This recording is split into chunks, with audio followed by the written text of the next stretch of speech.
Bonsoir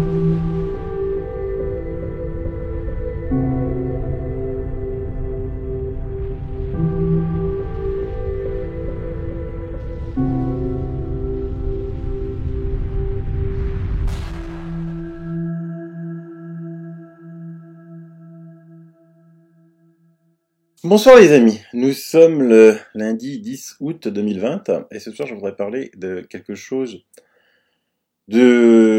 qui fait mal au cœur. C'est la situation dans les EHPAD. Je tiens à remercier Priska du Cœur Joli parce que elle fait dans son blog des papiers sur les EHPAD exténués par le confinement. Elle avait aussi fait un autre papier EHPAD, plein pouvoir aux ARS, pas de déconfinement.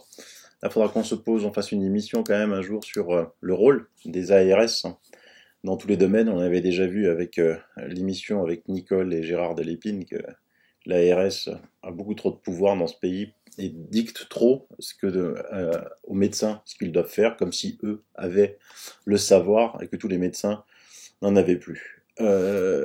Et là, j'ai des signaux d'alerte parce que, évidemment, vous savez que la situation dans les EHPAD est catastrophique en France, suite à cette crise du Covid.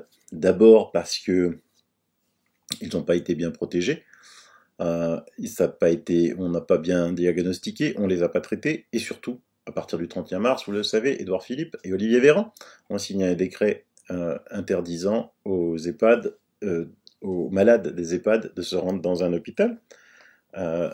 Ensuite, le décret honteux de l'autorisation d'injection du Rivotril aux personnes malades ayant des souffrances, ayant les poumons pris. Donc je pense qu'il y a des actions en justice, j'espère qu'elles iront au bout, mais n'empêche que ce ministre de la Santé qui a signé ça est toujours en place aujourd'hui et va rendre visite dans des maisons de retraite en leur disant il faut que les personnes prennent du frais, il faut qu'elles trouvent du frais. Ah, c'est génial ça, comme proposition. De l'autre côté, il interdit les ventilateurs et il interdit la clim. Alors, je ne sais pas si vous, dans une EHPAD, on interdit les ventilateurs, on interdit la clim, où c'est que vous allez chercher du frais. C'est vraiment foutage de gueule en direct à la télé devant des journalistes qui ne captent rien et qui... tant mieux que Microsoft les remplace par des robots, parce que franchement, je vois vraiment pas la plus-value qu'ils apportent en ce moment. Mais j'ai aussi des personnes qui me disent qu'elles voient de plus en plus de suicides en EHPAD. Donc là, évidemment, j'ai essayé de chercher des documents. J'ai trouvé un document de 2008-2009, suicide des personnes âgées et EHPAD, facteurs de risque et de prévention, que je vous mets dans les liens. Pas trop de chiffres.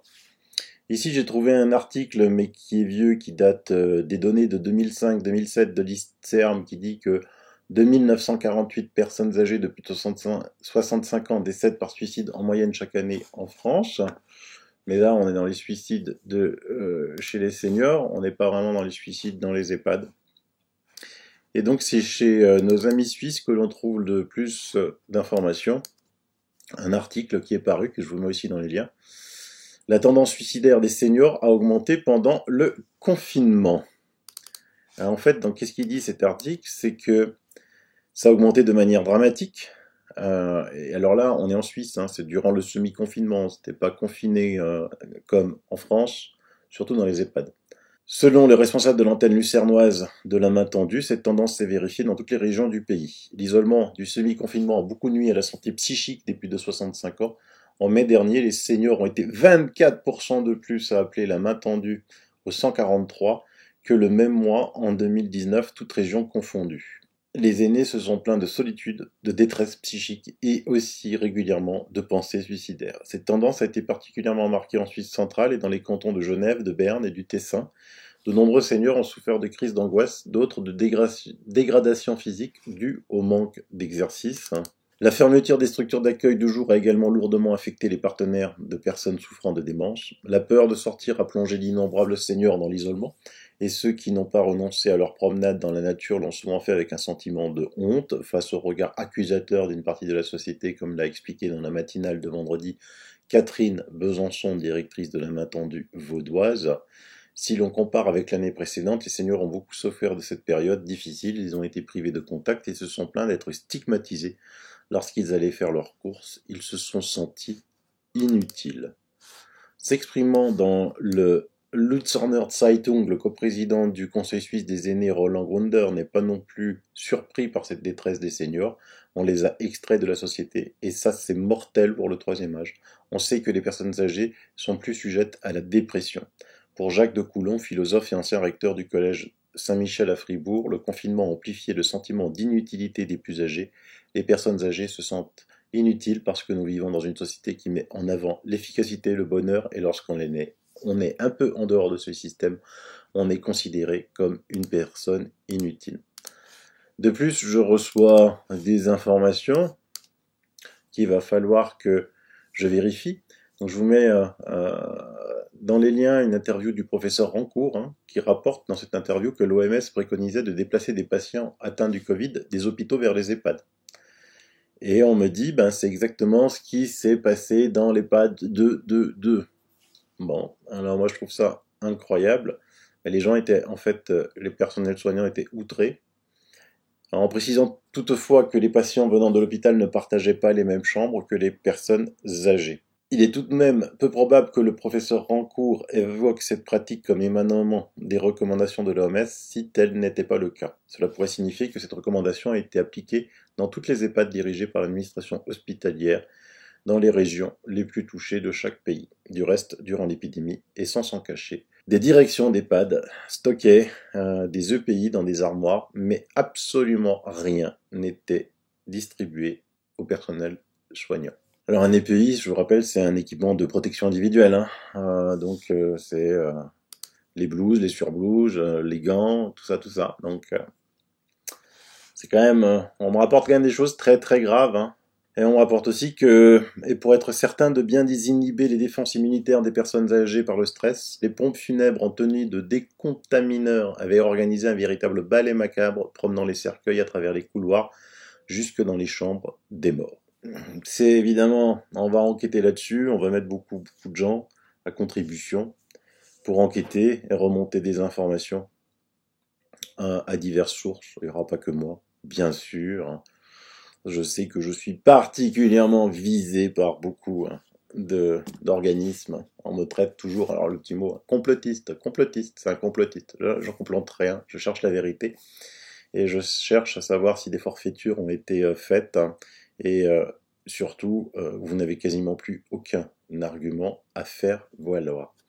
Donc si vous avez des éléments, des témoignages de maisons de retraite, moi je suis preneur.